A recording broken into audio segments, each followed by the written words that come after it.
When your vehicle is out of alignment, three basic problems may occur: irregular tire wear, handling problems, and a crooked steering wheel. A common indicator of misalignment is irregular tire wear. The wear begins on the shoulder of the tire or tires and continues until corrected, which may lead to a significantly shortened tire life. Another indication of misalignment is a pull to one side or the other, requiring constant correction to maintain a straight path.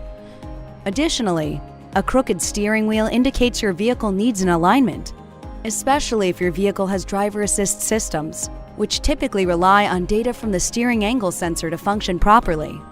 So if you see a shift in the position of your steering wheel, irregular tire wear, or if your car is pulling to one side or the other, get an alignment check as soon as possible. Some alignment conditions can be corrected with simple adjustments, while others may require parts replacement.